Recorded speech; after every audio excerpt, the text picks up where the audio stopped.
I was basically involved in political analysis throughout the years in Turkey. I was editor, I was columnist, I was involved in focusing on foreign policy affairs, current affairs, domestic affairs of Turkey. I left Turkey a couple of days after the attempted coup in mid-July 2016.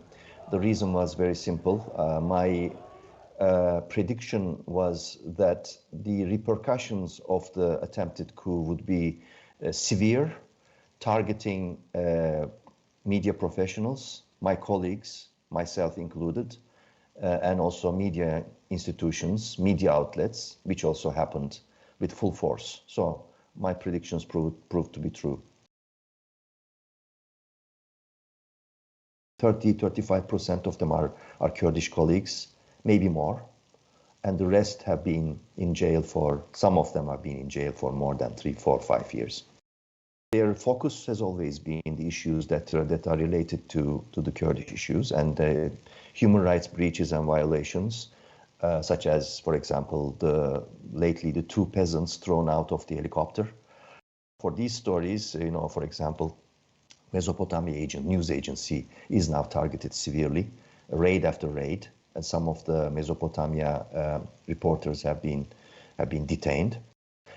Reporting critically about Erdogan and his family, and even some of his close aides, is a taboo. Reporting about the activities of sponsoring jihadists is a taboo.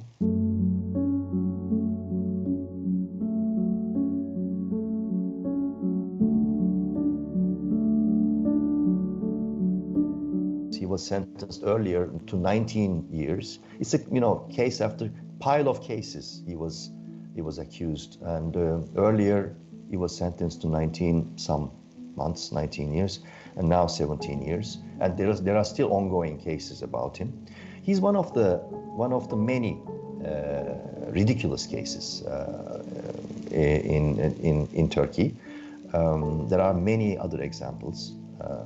For example, the case of chief editor of now shut down Taraf Daily, Ahmet Altan. Baransu, I think, was in jail about 5 years now, which is against all the norms and treaties about human rights in Europe. And his case is strangely ignored, let's say, by the European Court.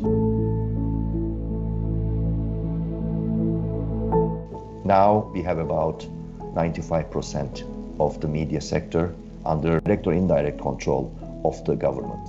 Ever since more or less the mid-1980s, Turkish media landscape underwent very radical changes.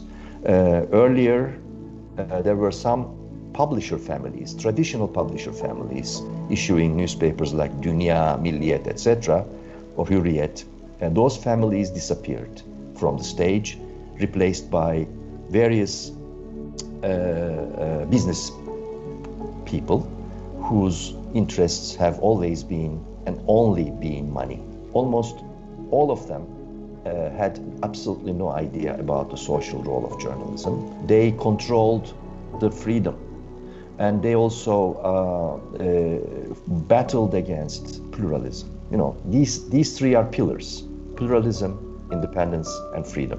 Newsrooms have become sort of controlled rooms of self-censorship, imposed directly by these mainly rotten media proprietors who controlled the content, who interfered in the daily operations of the decision-making about what is newsworthy, what is not. And they also polluted the minds of the professionals. Serving the news always in synchronization with the business interests of the media owners. That's why I coined the term newsrooms as open-air prisons, in which the key editors are not independent anymore.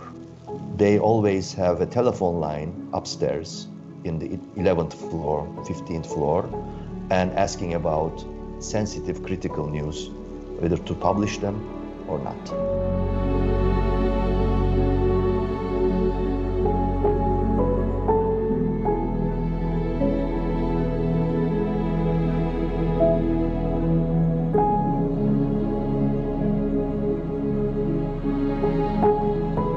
We should continue to be critical because what's been happening in Turkey is a censorship, self-censorship. People are not being properly informed. People are being cut off from the reality, and also rule of law is collapsing. When you report about this, you have to refuse to be part of the propaganda machinery this regime tries to employ. When we established Ahval, one of the first issues that I took with my team was that let us focus on economy. Let's have economy like more than 60% of our content, because that is the dynamic which is going to define this government's future, this system's future, and Turkey's future, and Turkish people's future. The cases like unreported cases, such as big cases such as Halkbank case, which is, I think, going to be a defining factor on Turkish-American relations when Biden administration takes over. And also issues ignored mainly by Turkish media, such as the crisis in East Mediterranean. Everything in terms of severe abuses of power by this government should be put on record and to be remembered.